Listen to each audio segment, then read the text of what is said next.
Dr. Richard Carrier, thank you for taking your time to answer questions on MythVision's Patreon.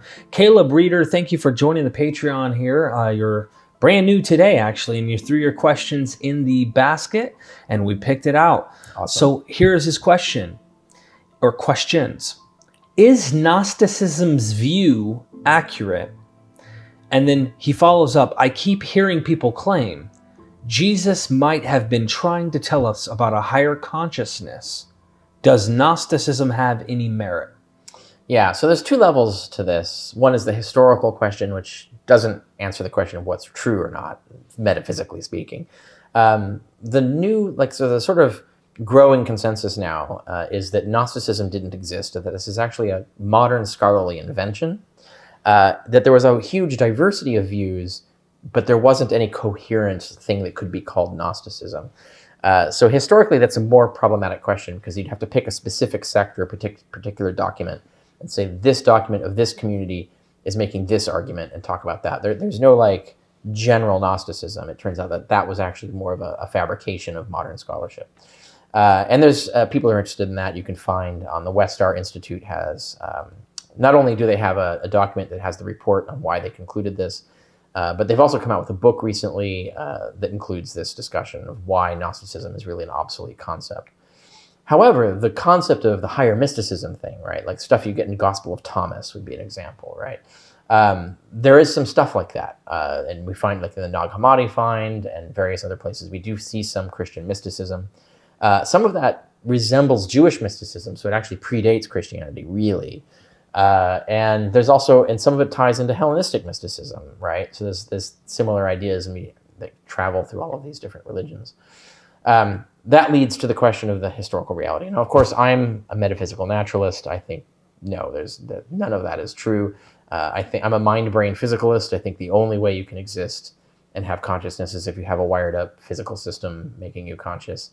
There's no second level to that. There's no way to exist without a brain of some kind, whether it's electronic or made of meat, it doesn't matter.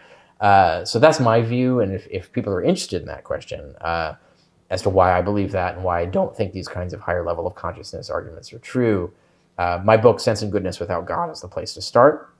But I'm also going to be doing a course with you, so you'll be offering Naturalism as a worldview that will go through basically me talking about that book and its contents and how the arguments have held up over the years. So for that, if you want to see why my perspective is that way, that's the place to start once those courses are available, frankly. Yeah, I definitely hope they'll check that out, especially when the questioner sounds like they're kind of like really believing in something here. Genuinely, right. But they're asking a question of someone who doesn't believe this stuff. But this is a thing where I don't just casually not believe it, right? Like I used to be a Taoist, right? So I was a hardcore religionist, but not of the usual variety, right? Like people expect me to have been like an ex-fundamentalist or something. Mm-hmm. No, I was not really a hardcore Christian ever. I was a hardcore Taoist, which is definitely a very mystical tradition. So I've gone through all of that and I've studied it really heavily. So I've come to my position after a thorough research of the facts and evidence and things like that. So I'm not just just some rando who just has an opinion. I've really tried to find out if there's anything to back things like that, and I really looked really hard, and the evidence doesn't hold up. So first thing, I'm glad you point out the definition for Gnosticism isn't really the best category being used. Mm. It's a little dated. Yeah, you got to get more specific, right? Paul definitely in 1 Corinthians 8, he very clearly understands Jesus to be the demiurge. Right. And so clearly he doesn't think Jesus is evil. So I don't think he's buying into the Marcionite thing. But that would be Marcionism, right? It comes later, where Marcion comes up with this idea that the creator is the evil God, and that the true God, and that's Yahweh, by the way, is the evil God, is Yahweh's the molder and the one who tinkers and makes stuff, and he screwed everything up. But the true God, that's the mystical. Well, you have to get access to the true God through some sort of mystical process to bypass this sort of meddling, halfway God. That starts with Marcionism, and the idea spreads to other sects. You get Valentinianism and other different sects. But if you're going to talk about these ideas, you really have to pick a specific sectarian doctrine, specific books about it from that time, and analyze like what was their belief and so on, rather than using broad categories like Gnosticism. That actually gets in the way of our understanding.